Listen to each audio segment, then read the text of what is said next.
یہ کہانی ہے سب سے پہلے انسان کی، حضرت آدم علیہ السلام۔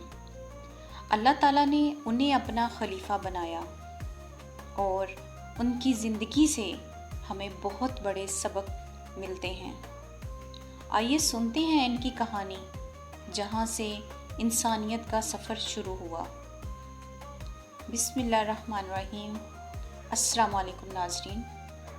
اللہ تعالیٰ نے فرشتوں سے فرمایا، میں زمین میں اپنا نائب بنانے والا ہوں۔ فرشتوں نے عرض کی، یا اللہ، کیا آپ ایسی مخلوق کو پیدا کریں گے جو فساد کرے گی اور خون بہائے گی؟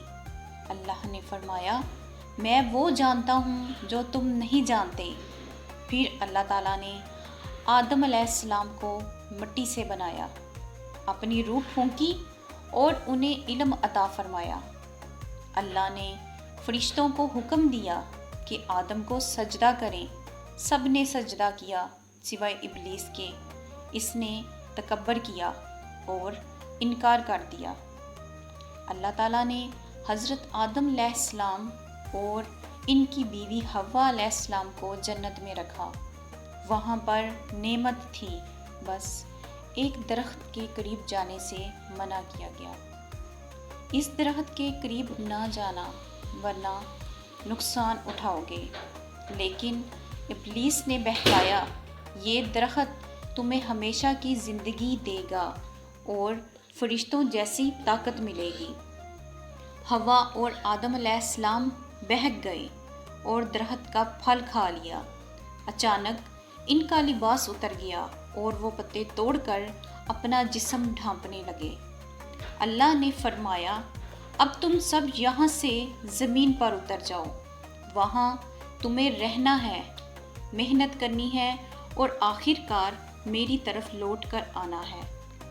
حضرت آدم اور حوا نے روتے ہوئے توبہ کی، اے اللہ، ہم نے اپنی جانوں پر ظلم کیا۔ اگر تو ہمیں معاف نہ کرے اور ہم پر رحم نہ کرے تو ہم نقصان اٹھانے والوں میں سے ہوں گے۔ اللہ تعالیٰ نے ان کی توبہ قبول فرمائی، لیکن انسانیت کو زمین پر بھیجنے کا فیصلہ برقرار رکھا۔ دنیا میں آ کر اللہ تعالیٰ نے آدم علیہ السلام کو زندگی گزارنے کے طریقے سکھائے، کھیتی باڑی، روزی کمانا اور اولاد کی تربیت۔ حضرت آدم علیہ السلام پہلے نبی تھے۔ ان کا پیغام یہ تھا، اللہ کی عبادت کرو، صرف اسی کا شکر ادا کرو اور شیطان کے دھوکے سے بچو۔ ان کے بیٹوں قابیل اور حابیل کی کہانی بھی مشہور ہے۔ قابیل نے اپنے بھائی حابیل کو قتل کر دیا۔ یہ دنیا کا پہلا قتل تھا۔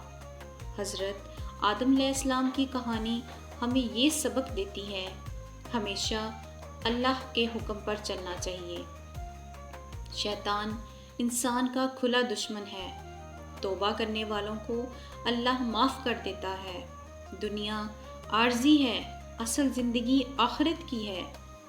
یہ تھی حضرت آدم علیہ السلام کی کہانی، انسانیت کا پہلا سفر۔ آپ کو اس کہانی سے کیا سبق ملا، کمنٹ میں ضرور بتائیں۔ اور اگر آپ مزید انبیاء کی کہانی سننا چاہتے ہیں تو ہمارے چینل کو سبسکرائب کرنا نہ بھولیں اور بیل آئیکن کی گھنٹی کو لازمی پریس کریں تاکہ ہماری آنے والی نئی ویڈیو کا نوٹیفیکیشن آپ تک پہنچ سکے۔ جزاک اللہ۔